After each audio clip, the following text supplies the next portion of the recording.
Terima kasih, Kakak.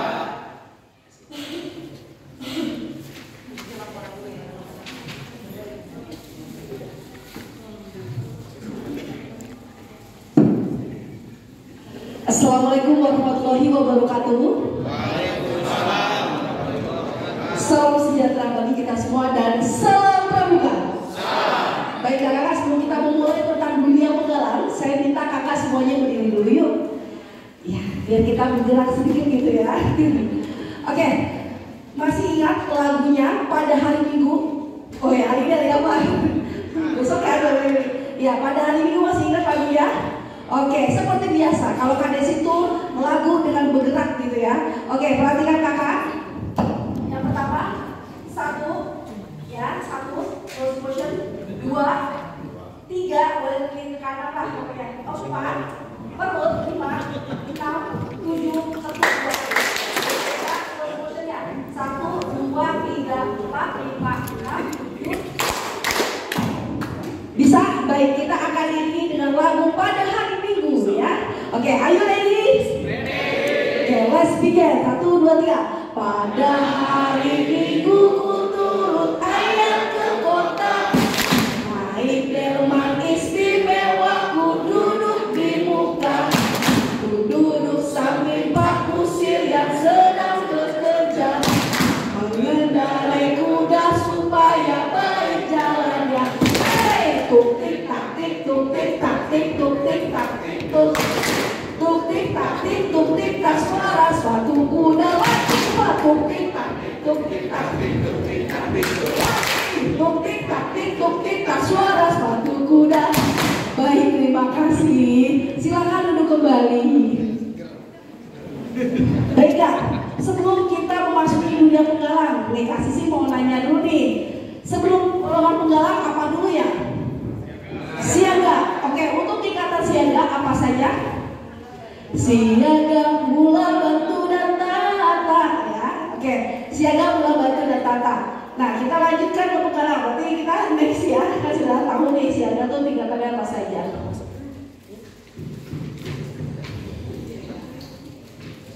Ya, ini informasi pribadi. Pede banget ya.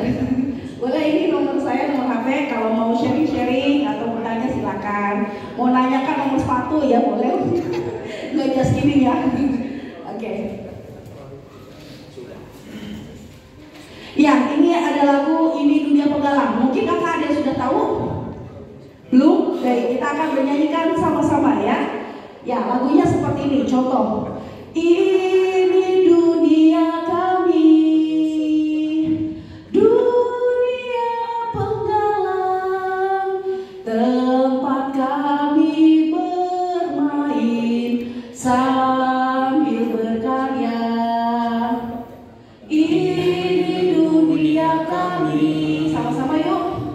Dunia penggalang, tempat kami mengabdi dan berkreasi. Ayo penggalang, yo ayo ayo kita bersatu. Ayo penggalang, yo ayo ayo membangun diri. Ini dunia kami, dunia penggalang, bumi kami berpijak, raih prestasi. Oke, tepuk tangan yang meriah. Nanti kakak bisa searching di YouTube ya. Dapat dari kaset ke sini ya, di toko material terdekat. Oke, just gini. Kita lanjut. Oke, sebelum kita mulai, kita dasar-dasarnya dulu nih. Penggalang. Penggalang itu dilahirkan dalam tahun 1908. Setelah perkemahan percobaan di Pulau Bronsi dilepas pantai Dorset, Inggris untuk anak-anak yang berusia 12-17 tahun ini untuk di luar negeri. Tapi kalau di Indonesia, usia penggalang itu berapa tahun kak? 11-15 tahun. Untuk usia siaga 7-10. Ya, oke. Untuk penegaknya 16 sampai 21, pandeganya 21 sampai 25. Setelah lewat dari 25 baru dikatakan pembina. Atau usia 19 tahun nih langsung nikah, langsung pembina kan, dia nggak usah penegak pandega, dia langsung pembina. Tapi kalau di semua udah pembina semua kan ya? Oh, nah, akhirnya masih peserta didik. Ada yang di bawah 25 di sini? Oh ada, tapi sudah menikah kan? Oh, oh berarti kan kalau misalnya harus ditanya ini kan? Gak yakin jawabannya sih. Ya kita lanjut ya, nanti bisa saya kopas ya, saya share ke teman-teman semuanya. Ya, golongan penggalang itu termasuk anggota muda yang tadi sudah disampaikan, usia 11 sampai 15 tahun. Nah, karakteristik dari usia penggalang itu yang pertama keingin-tahuan yang tinggi, semangat yang kuat, aktif dan suka berkelompok. Jadi di usia ini nih, usia-usianya yang memang ingin tahu lebih dalam ya, semangat yang kuat, makanya dia secara kelompok ya kan, makanya secara regu. Dan dia aktif, karena kegiatan pramuka itu aktif dan menantang. Nah, dan suka berkelompok ya kan, makanya kita buat tuh LT segala macam kan, ikutan jambore. Nah, ini kegiatan penggalangnya. Kita next ya.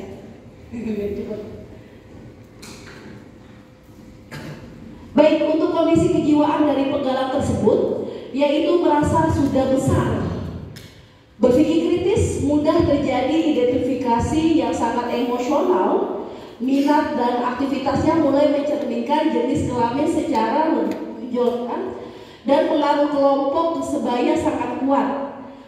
Memerlukan dukungan emosional orang tua bila mengalami kekecewaan dalam bergaul, dan memerlukan kehangatan dan keserasian dalam keluarga di rumah, menyenangi perilaku yang penuh kejutan, tantangan, dan perilaku yang mengganggu orang lain, serta permainan kelompok tim sangat menarik baginya. Nah, makanya kegiatan di penggalang itu udah kita kemas gitu kayak dengan sebaik mungkin yang dibutuhkan di usia tersebut.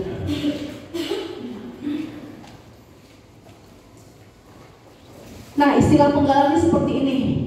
Jadi kalau masa penggalang itu masa pubertas kan, dia sedang mencari jati dirinya. Ya, jadi kalau kita melihat anak-anak di usia 11 sampai 15 tahun, ini seperti ini.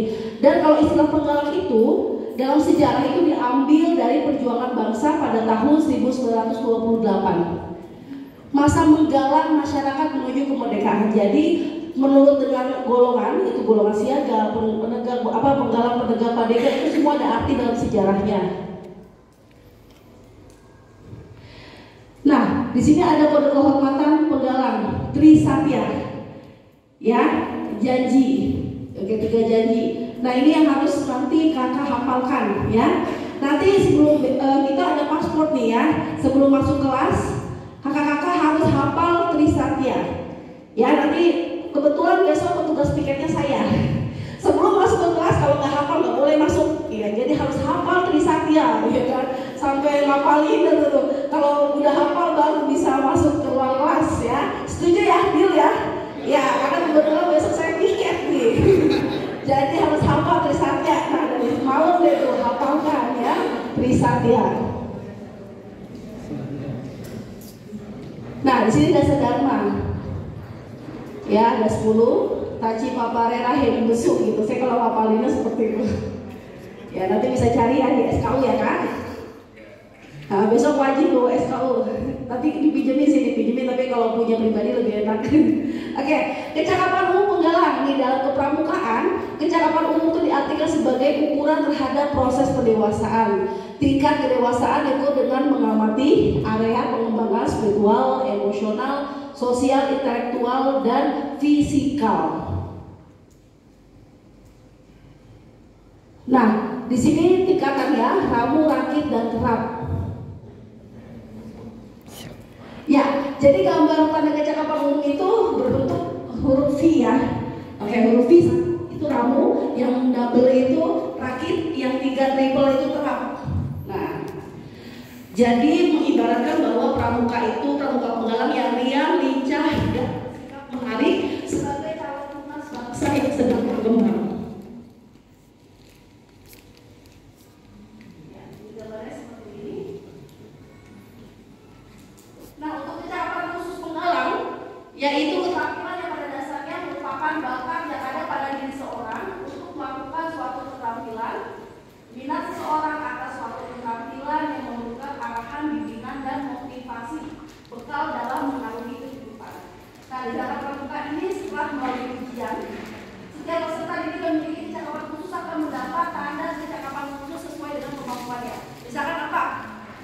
biasa nampaknya di mana nih? Karena suka bingung ya kan?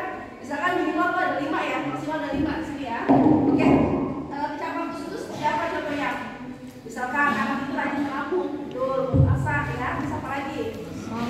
Sholat, ya, hafiz, azan, ya. Ya, seperti itu. Dan kalau lebih, Kak, gimana nih kalau lebih dari 5? Memiliki? Iya, selempang atau nanti ada tulis di sini. Jadi penasaran dulu. Nah, untuk cabang khusus penggalang, ya, minat dan bakatnya, motivasi, arahan, simulasi, ruang gerak dan penghargaan dibagi dalam tingkat-tingkatan. Yang bulat itu tingkat purwa. Purwa itu ada di SD, tingkatan sekolah. Nah, kalau tingkat madya itu udah di tengah-tengah tuh. Kalau tingkat utama udah lebih tertinggi. Jadi tingkatannya seperti itu. Nah, di sini ada contoh tanda kecakapan khusus penggalang. Ya, jadi misalkan si adik itu kita kasih reward kan ya, dia bisa di bidang agama, mental, moral. Nah, ini ada contoh beberapa. Jadi kita pada saat pelatihan bisa kita berikan. Dan pastinya sudah melewati ujian-ujian yang kita berikan gitu kan. Jadi nggak asal ngasih aja tapi tanpa diuji, harus diuji dulu. Nah, di sini juga ada bintang tahunan penggalang. Jadi seorang yang dengan tekun dia latihan ya kan, ada di gugus depannya secara rutin. Lalu selama 1 tahun maka dia berhak mendapat bintang tahunan untuk 1 tahun. Kalau bintang tahunan 2 tahun akan mendapat 2, dan untuk 3 tahun mendapat bintang tahunan yang bertuliskan 3 tahun. Jadi biar tambah semangat kita kan, kalau anak itu kan sedang mencari jati diri kan kita mengatakan. Jadi dia tuh butuh reward gitu. Sesuai dengan syarat seragam. Oke, setelah itu tadi kan sudah ada bintang tahunan ya kan. Baru ini ada SPG, syarat pramuka Garuda. Nah, untuk pramuka penggalang Garuda yang telah mencapai tingkatan penggalang terat. Kalau di SD masih belum ya, SD itu ramu. Kalau untuk melanjutkan sampai terap itu di SMP, jadi lebih fokus. Makanya waktu itu sempat ada info bahwa Kabupaten Nasional di SD itu nanti akan dikhususkan untuk siaga aja.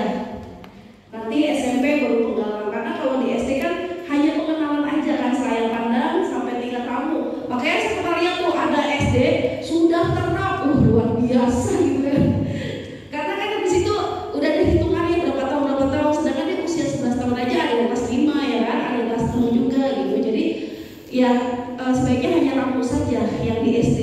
Untuk tingkat selanjutnya dia meneruskan. Kalau ada SKU ya kan, SKK dia berikan ke pembina. Kak, mau izin aku sudah ikut pelatihan kamu, jadi bisa diteruskan dengan bukti fisik seperti itu. Ada sertifikatnya ya segala macam, baru diberikan. Jadi nggak usah dia ramu lagi kalau memang sudah ramu di tingkat SD-nya.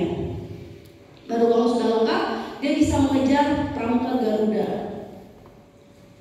Nah, ini dilakukan dan diuji pramuka Garuda itu oleh kuartir cabang atau kuartir di atasnya. Jadi di kuartir ranting mengumpulkan pramuka Garuda, tapi tetap diseleksi ya, dan diberikan dari kuartir cabang dan kuartir di atasnya. Dan pada saat penerimaannya mungkin disematkan langsung oleh Kapolsek gitu, misalkan oleh provinsi atau kuartir nasional, jadi diberikannya seperti itu. Nah, ini adalah contoh dari seragam pramuka penggalang putra. Jadi kita ada bukan miskomunikasi ya. Kebanyakan kalau laki-laki itu baju pendek wajib celananya panjang, betul nggak Pak? Sedangkan baju pendek celana panjang itu untuk pembina, ya kan? Nah, tapi mau bagaimana ya? Udah ada contoh dari sekolahnya seperti itu Kak. Jadi dia tidak melihat PP seragam, ya peraturan seragam. Kalau peraturan seragam itu kalau celananya panjang, bajunya ya wajib panjang. Contoh kayak madrasah gitu kan. Dia memang madrasah ya berarti harus panjang semua gitu. Dianggapnya kalau panjang itu buat cewek aja karena dia berkerudung, tidak. Tetapi kalau dia memang celananya panjang, bajunya wajib panjang, jangan pendek, bawahnya panjang. Itu dikatakan sebagai pembina. Jadi kalau bajunya pendek maka celananya pendek, yaitu sebetis ya. sebetis. Contohnya seperti ini untuk putra. Nah, kalau memang celananya panjang berarti bajunya panjang. Cuman sekolah menengah kalau serba panjang disebutnya madrasah, ya kan? Jadi bukan sekolah menengah yang ada madrasah gitu kan. Jadi seperti itu. Tapi memang kita banyak komunikasi ya dari peraturan seragam juga gitu kan, bahwa sudah diposting tuh kalau baju pendek celananya panjang gitu kan, roknya panjang. Padahal kalau memang di bawahnya panjang, di atasnya harus panjang. Kalau memang bajunya pendek, ya celananya harus pendek. Makanya pada saat di perlombaan itu dikeluarkan seragam, peraturan seragam itu wajib seperti itu. Jadi kalau ada penilaian lomba, ya dinilai ya seperti ini, gitu ya kan? Oke, nah ini maksudnya seragam muslim penggalang putra. Jadi kalau bawahnya panjang, atasnya wajib panjang. Kalau atasnya pendek panjang itu untuk pembina. Nah ini halian putrinya, atasnya pendek, bawahnya pendek.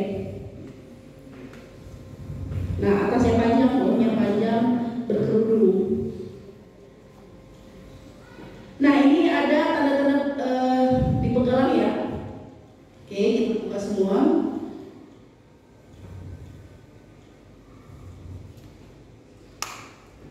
Nah, ya kita mulai dari atribut dan jadi kuartit cabang, ya kan, berlokasi.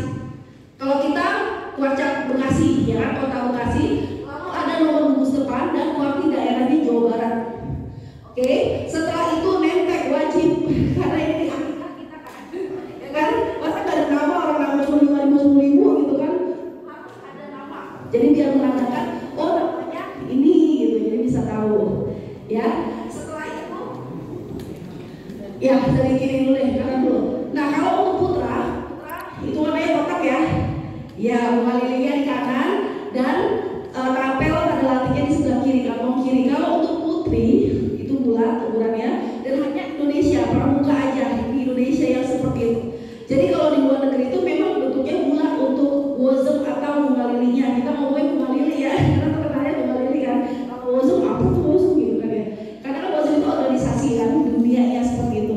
Jadi hanya Indonesia yang memiliki wozem itu kotak untuk putra. Karena memang wozem itu sebenarnya bulat tandanya ya. Oke, hanya Indonesia. Gerakan pramuka itu yang punya Indonesia. Karena di luar negeri, di luar sana bilangnya scouting. Jadi gerakan pramuka artinya Raja Muda Karana, itu hanya Indonesia yang punya. Jadi seperti itu. Ya kita lanjutkan. Di sini ada tanda-tandanya ya. Di sini ada Dewa Penggalang, terus ada bintang tahunan, terus Galaktik, dan dia memiliki apa? Tato. Kalau putri apa namanya? Topi rimba. Kalau putra? Baret. Nah, ini juga ada topi seperti ini.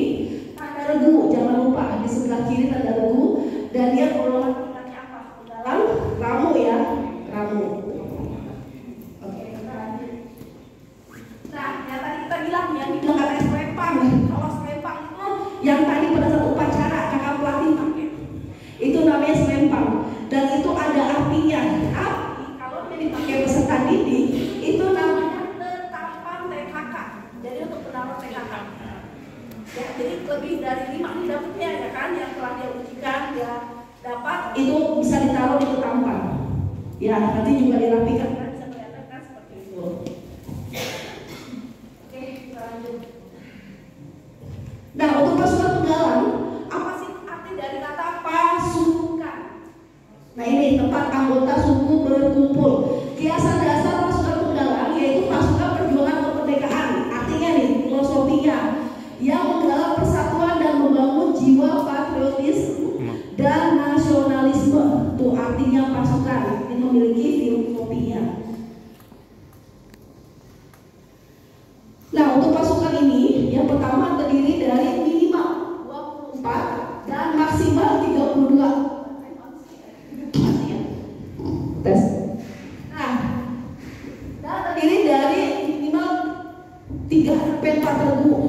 Ya, dan nama pasukan diambil dari putra itu nama-nama seperti senjata, terus pamungkas. Kalau putri nama-nama mitos, gitu, pasukan Roro, Jonggrang, pasukan Dewi Bulan untuk pasukan nih. Dan yang ideal memiliki markas pasukan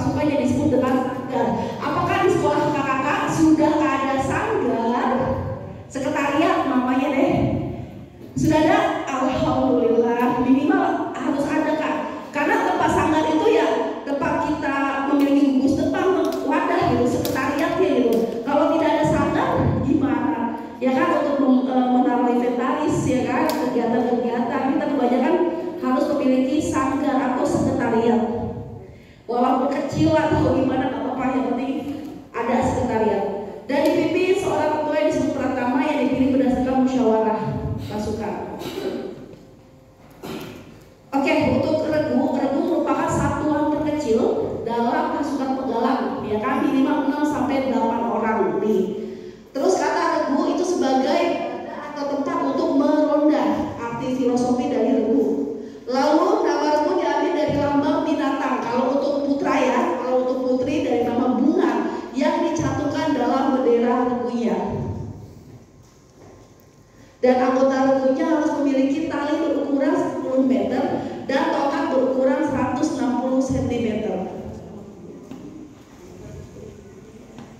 Oke, ini merupakan pimpinan. Nah, di sini ada tanda jabatan ya kan, dewan penggalang tuh ya kan, ada pratama. Terus disebut dengan regu utama, disebut pratama karena dipilih oleh para pemimpin regu dan wakil pemimpin regu, disebut dengan pratama. Kalau pemimpin regu disingkat dengan pindru. Nah, kalau pindru tuh punya 2 nih ya, strip 2 untuk pindru. Kalau untuk wakil 1 strip. Ya, jadi seperti itu. Nah, untuk memimpin pasukan penggalang sebaiknya diganti paling tidak 6 bulan sekali. Siapa yang di sini udah 2 tahun dia masih jadi pindru aja, ayo ngaku. Ya, itu anak agak diganti-ganti kan, sejak dia dari kelas 5 gitu kan, kelas 6 dia lagi. Tuh kan, sebaiknya 6 bulan sekali biar ikut merasakan bagaimana menjadi pindru ya kan, terus menjadi wakil gitu, dewan penggalang gitu kan. Di sini mindset udah mulai buka ya kan. Kan intinya praktek lapangan udah ya kan, tapi ini biar lebih mudah gitu. Oke, untuk pratama, pemimpin regu utama itu sebagai ketua di dewan penggalang, dan para pemimpin regu itu sebagai sekretaris, ada bendahara juga. Para wakil pemimpin regu yaitu sebagai anggota dan pembina dan pembantu pembina. Siapa yang mengatakan bahwa instruktur yang ada di sekolah kita bilang pelatih? Hayo, masih adakah yang seperti itu? Masih? Tolonglah insaf Kak, bercanda ya. Ya, jadi anak peserta didik tinggal yang harusnya kita katakan sebagai pembantu pembina dia bilang pelatih. Kak mungkin di sekolah kakak ada yang membina pramuka, oh ada, gitu kan, pembina tuh ceritanya. Pembina itu berarti kakak-kakak kan, ya usia yang saya katakan tadi kan. Ternyata dia usianya masih peserta didik, taruhlah masih penegak. Ini Kak pelatih saya, bibi pelatih gitu kan. Pelatih itu kan sedang minimal KPD, KPL kan dalam kursus gitu kan. Tapi anak peserta didik dibilangnya pelatih. Ini Kak pelatih di sekolah saya melatih gitu kan. Itu luar biasa sekali gitu kan, biasa di luar gitu. Ya sekarang kita sudah mulai jangan lakukan itu, kita putus sampai di sini gitu ya. Jangan sampai regenerasi anak peserta didik masih dikatakan pelatih, tetapi dikatakan sebagai pembantu pembina. Ya, karena dia masih peserta didik. Walaupun dia ikut membantu kita di lapangan, tapi jangan dikatakan sebagai pelatih. Pelatih itu dilakukan saat di kursus dan sudah KPD KPL ya untuk pendidikannya. Oke, selanjutnya adalah Dewan Kehormatan Penggalang. Nah, tugas Dewan Kehormatan menentukan pelantikan, pemberian TKK, tanda penghargaan, pelantikan pindru, wabinru, serta pratama. Tindakan terhadap pelanggaran kode kehormatan, rehabilitas anggota pasukan penggalang. Jadi harus dibentuk di Dewan Kehormatan Penggalang ya, untuk tugasnya seperti ini yang sudah dirincikan. Nah, untuk besok nih kita akan praktek ya kan. Jadi sebelum latihan kita harus ada latihan mingguan pembukaan dan ada penutupan. Jangan ujuk-ujuk langsung explication, langsung materi. Justru kita harus mulai apa? Upacara pembukaan. Fungsinya untuk apa upacara? 1, apa kira-kira? Kita sekalian absen. Siapa nih? Berapa nih? Jumlahnya bagaimana? Betul tidak? Oke, yang kedua untuk apa kan? Untuk tahu materi hari ini apa, ya kan? Yang disampaikan oleh si pembina, ya kan? Biar lebih khusyuk lah kegiatan latihan tersebut. Yang ketiga, kira-kira apa fungsinya untuk upacara pembukaan?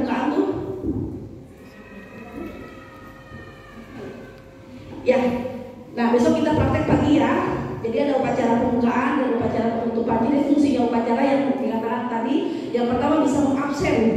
Ya, dan kemana nih yang hadir ya kan? Berapa jumlahnya kan pada saat laporan kepada pembina, jadi kita bisa mengetahui. Terus yang kedua, biar tahu materinya apa yang akan disampaikan. Jadi si anak tersebut sudah mengetahui, oh hari ini materi tentang ini. Jadi bisa disampaikan pembina. Oke. Ya ini contoh-contoh aja yang filosofinya apa. Nanti kakak bisa pelajari setelah saya share ya. Nanti saya berikan di grup. Di sini juga ada bahasanya tuh kayak kalau bahasanya RPP yang modul ajar ya. Sebelum latihan nanti akan saya berikan juga contoh-contohnya, tapi nanti itu ada lagi sesi. Oke, ini cuma nama-nama aja kegiatan latihan secara berkala. Ya, bisa sambil baca-baca aja sekilas. Baik, mungkin itu hanya itu saja. Ya, sebelum saya mengakhiri, saya ingin kita menyanyi lagi deh ya. Oke. Ya, lagi nyanyi dulu sama Pak Desi ya, pakai kursi saya. Oke. Ya, lebih mulai ya. Yuk, silakan bisa. Ini semuanya kalau apa?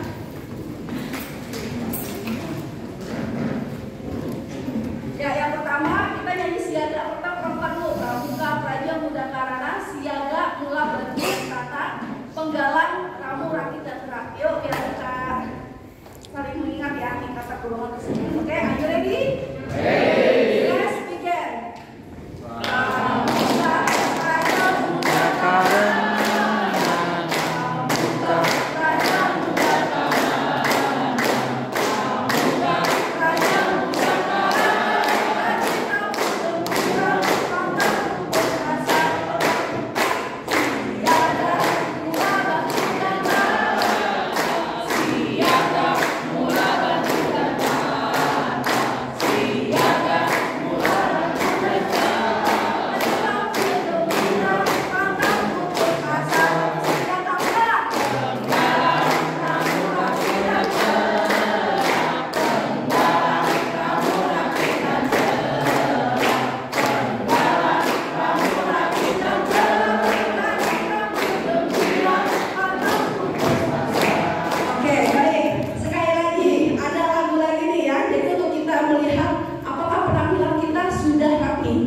Ya, contohnya, lihat seragamku rapi dan lengkap. Ya, lalu apa